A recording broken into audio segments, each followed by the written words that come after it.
Nagpapatuloy ang Battle of the Faces sa back-to-back weekend finals ng Breaking News and Escarapa Appeals. Nasaksihan na natin ang kagila-kilalas na talento ng mga frontliners sa kagandahan at kapugian. Pangmalakas ang sagutan naman ang kanilang paglalabanan ng mandana sa Baranggahan! Magbibigay kami ng tag-isa at magkaibang issue para matugaling sa nagtutugaling muses and escorts. Bawat panig ay bibigyan ng 2 pagkakataon para depensahan ang kanilang punto. May 20 segundo sila sa bawat turn o ikot.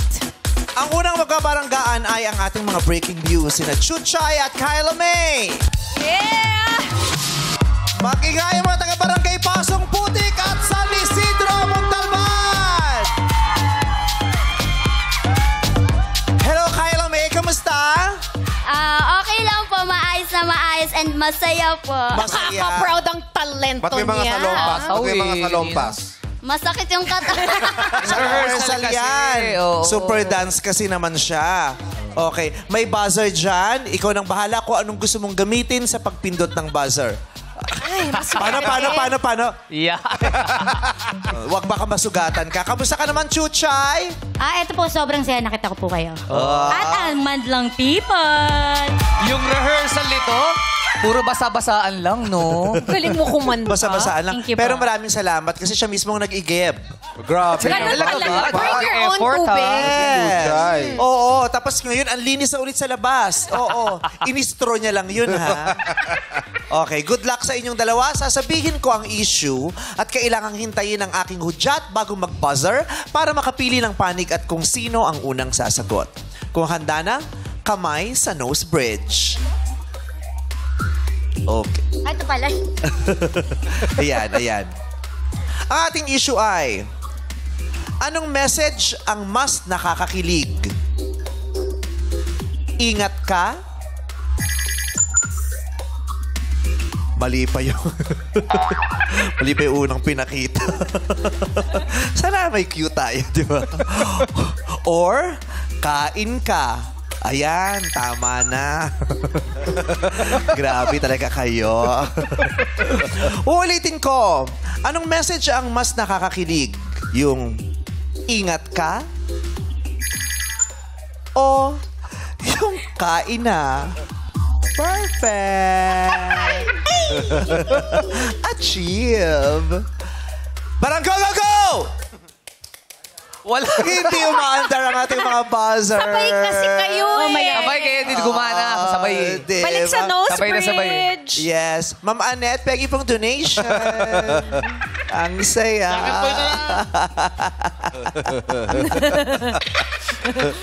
So, anong gagawin? Ayusin niyo bang buzzer? Sandali lang. Testing muna, testing. Okay Testing muna. na. Paki-on po.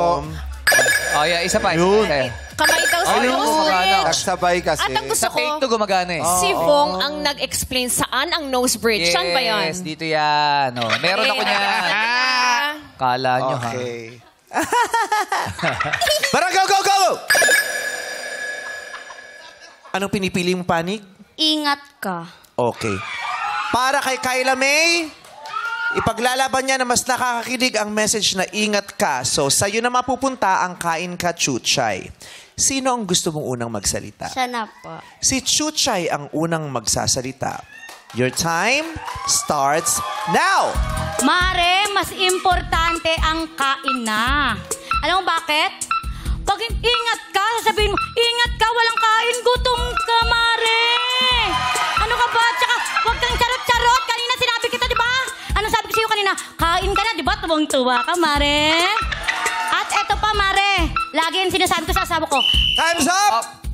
Your time starts now! mas yung kain ka, ingat ka kasi alam mo, pagka maganda ka, iingatan ka, tapos ka, yung palagi ka, kahit ano naman, kahit wala kang makain, sasabihin niya, kain ka, wala ka nang makain, tapos sasabihin, kain ka, sweet ba yun? Mas maganda yung ingat ka kasi gusto ka niyang ingatan, ganon, kasi, perfect, yan. Time's up! Pwede kang lumipat. Time starts now! Mare, minamahal naman ako kahit sinasabi ko lang, kain ka. Sorry ka, Mare, 14 years na akong mahal na mahal ang asawa ko dahil masarap ako magluto. Mare, di ba sabi ko sa'yo, kahit malayo ang Montalban, pinupuntahan ako. At ang kain na, Mare. Lagi ko Time's up! Ikaw naman ang ready, but go! Yung ingat ka kasi, madalas sabihin yan pagka aalis ka kung saan ka pupunta and ayun, kasi wait. Go anak, go anak.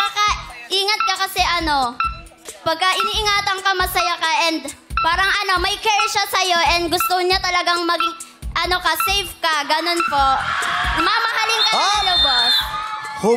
Humudyat na ang silbato. What's a hudyot? Simon yung Humudyot na ang silbato ng ating mga referee. So tapos na ang ating balitaktakan. Nahirapan yung brain ko! Yes! Nahirapan nga yung buzzer din. Nahirapan din yung buzzer. Nahirapan din yung shot.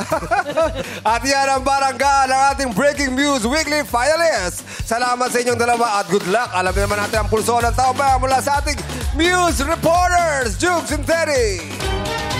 Maraming salamat, Coach John. Betang-beta sa matla ang naging sagutan ng dalawang nating mga Muse. Tama ba, pare? Tama, dahil dyan alamin natin ang saloobin ng mga kagalang-galang nating bisita ngayong araw nandito. Alamin natin yung saloobin ng ating kagalang-galang na si Jameson. Akala ni Neki siya. Jameson, hindi, dito muna tayo. Oh, Jameson, Jameson, pare, ano bang masasabi mo sa naganap na baranggaan ng mga Muse natin? Siyempre, para kay Kyla and Chuchay, congratulations sa inyo. First kay Kyla, I wanna say na it's nice to see na consistent ka sa energy, sa confidence mo. And na-amaze talaga ako sa sayaw mo. Ang angas mo palang sumayaw. Pati gumalaw. Ang cute-cute mo, pero kita ko din yung tapang mo na deserve ka dito sa Showtime stage. And kay Chuchay naman, very supportive ng mga friends. Oo nga eh. Chuchay, ang ganda ng projection mo sa stage. Kitang-kita ko na nag-enjoy ka dito sa Showtime. You're happy to be here. And ang ganda pala din ng boses mo. Very angelic. Overall, ang entertaining na performance mo. Good luck sa inyo. Nag-enjoy ka naman, pare? Oo naman. Super. Alright, Para kayong yung dalawang bully sa school. Tinatakot yung pogi na bagong salta sa school. Sabi mo. lipat. close namin to. Sabi mo, kain na. Ha? Kain na, sabi mo. Kain na. Kain na. Ingat ka. Uy, takutin. So kanino kinilig si Jameson? Sa kain na o sa ingat ka? Kain na. Sa ingat ka. Nalalo pa si Teddy. Lalo siyang pumogi ngayon. Oo nga eh. Jameson. Parang walang force. Grabe ka naman. Porkit napiligiran ni Teddy at saka ni Juke, sinibel mo lalo siyang Kaya, Grabe rin si Karil sa inyo. kailangan Baka rin, kayo. ah. Okay lang. Okay lang yun. Ang makasabi ko lang, Kay, ingat ka. Maraming salamat, board member Jameson. Back to you guys. Maraming salamat, News Reporters, Jukes and Teddy. At subukan naman natin ang angas sa barangay ng ating escort of appeals. Na si Kramim at Byong. Kramim! Kamusta? Napagod ka ba? Okay naman po. Oh, nakatulog ka ba ng maaga kagabi? 3 araw po akong tulog. Oo. Sana inapat mo ngayon. Pero maganda yun na nakakatulog ka. Oo. Kailangan ng katawan niya, ng cells. Kamusta ka naman, Myong? Okay lang po. Oo. Kamusta yung laglag mo kanina? Okay lang, walang damage. Walang damage. Buti hindi ka nadurog, ha? Walang damage. Hindi, buong buo eh. Kailangan ting-tingin mo yan. Okay. So, handa ka na bang makipagbalitaktakan? Sanay ka bang nakikipagdebate? First time. First time. Ikaw naman, Kramim. Fan po ng flip-top po. Oy, Kaya nagre-rebut. Fan ka talaga ng rap. Talaga. Eh, ba't ganun yung rap mo kanina? Pangalawang rap mo na yan eh. Hindi na masyado ka rap. Iba po yung rap. Oo. Yung rap sa stage, iba rin po yung rap battle. Oo. Freestyle kapatid, ka. freestyle. Basta no bad words, ha? Yung flip-top niya, walang top flip lang. Walang... good luck ha. I-enjoy Yan at na. husayan ninyo. Okay. Mag-ingay ang barangay San Antonio at barangay Don Bosco. Kamay sa Nose Bridge. Let's start this. Ang ating issue ay, sino ang mas magandang lalaki? Yung pogi o yung guwapo? Wala pa. Good job. Sorry ka. Sino ang mas magandang lalaki? Yung pogi o yung guwapo? Barang go! Yes, Kramim. Para sa akin, pogi po. Yung pogi ang mas magandang lalaki. Okay. So, sa'yo na mapupunta ang guwapo. Na bagay na Okay lang ba bagay sa'yo? naman Okay lang. Naman, syempre. Yes. So, Kramim, sinong gusto mong unang magsalita? Si Myong na po. Wow. Myong, una ka daw, okay? Your time, ha? Sa'yo ang gwapo. Kay Kramim ang pogi. Ayan. Time starts now. Mas magandang lalaki po yung gwapo kasi gwapo pag nakakita ako, napakagwapo mo talaga, parang ano. Pero yung pogi, medyo ano common na yun pang-uto-uto lang yan yung gwapo medyo ano Ano lang. Oh, di ba? Ay, ang gwapo, laging ano, oh my God. Up! Oras mo na. Go! Paano mo nasabi na mas gwapo yung pogi, no? Alam mo pare, yung pogi, hindi lang basta itsura yan. Presence of God inside yan. May ibig sabihin yan. Hindi lang yan, basta gwapo pare. Yung pogi, meron ng Diyos sa katawan, pati sa itsura. Grabe, perfect. Oh my God, ang gwapo ko. Roar! Ganyan magdiba pare. Ganyan lang yun. Stop! Ang hina ng mga pito ng mga babae. Ang taray ng pogi, presence of God inside. Inside. Oh. Kailangan mo ng rumibat. Husayin mo. Go! Yung gwapo, Tulog. Go, Myong. Ano yung gwapo? hindi. Oh my God, na ako. Yung gwapo, ano, daming lapit ng babae. Yung Joke na ako. Up! Huling chance mo na, go. Paano mo nasabing mas maraming mga babae yung gwapo yung mga babae mo nga sa akin napunta? Ibig sabihin, tol, mas pogi pa rin yung pogi kaya sa gwapo. Pogi na nga Meron ng God inside, pogi pa sa itsura, sobrang bait pa na tao, mabango pa, bilasd ko pa sa ano, ganun talaga. Walang magagawa pare, perfecto lang akong tao, ganun talaga yon. Oh. Kung talagang mabango ka, ba't hindi mahipan ni Jackie yung pito? Patangina. Maraming salamat. Palakpakan niyo silang dalawa. Yes, napanood na natin ang barangka ng ating mga Escort Robo Pills. Ano man kaya ang sinakbo ng damdamin ng mga tagapanood dyan? Escort Side Reporter Chang Ami. Pasok! Maraming salamat sa iyo, Kuya Chong. Eto na nga, nagkakalituhan na nga rito. Sino nga ba ang kanilang papanigan sa naganap na baranggaan? Ano nga ba ang saloobin ng ating mga board member? Unahin na natin ang napakaganda, napakagalante, na walang iba kundi si Cyril. Cyril! Hello. Napakaganda, fresh na fresh. Hello, Anong iyong Mona. pananaw? Salamat po. Nauto din po ako parang sila. So, ayun po ang pananaw ko po. Grabe yung #1 natin. Napatunayan niya na fully paid Pro Max. Yung audience impact niya. At yung #2 naman natin.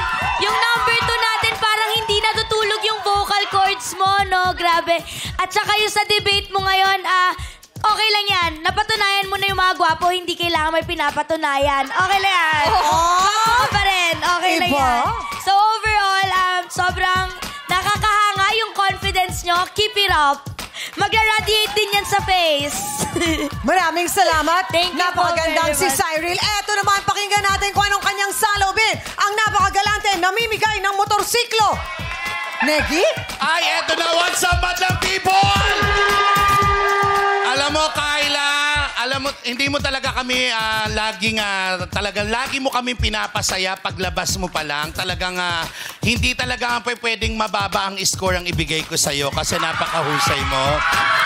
Pero Chuchay, alam mo, ang dami ko nang nakitang isda dahil taga Nabotas ako, pero ikaw ang pinaka-adorable na isda at pinaka-cute na nakita ko.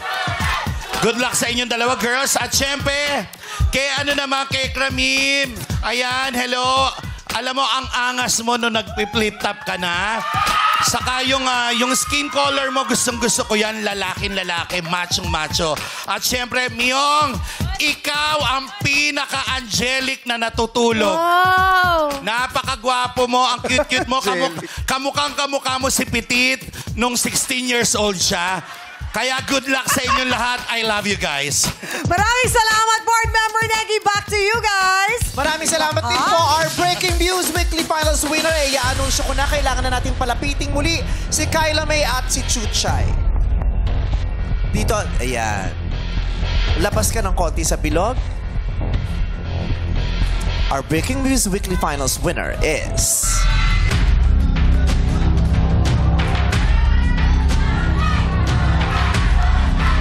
News number 2, Chuchay Lacria ng Barangay San Isidro, Montalban, Rizal.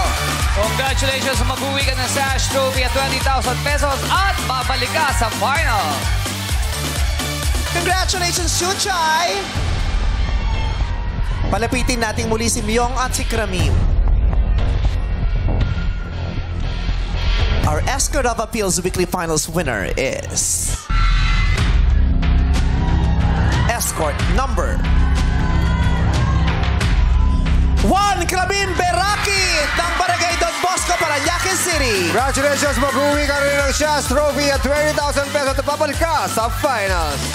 Ito talaga yung sineswerte, no? Sineswerte ka, ilang araw na. No?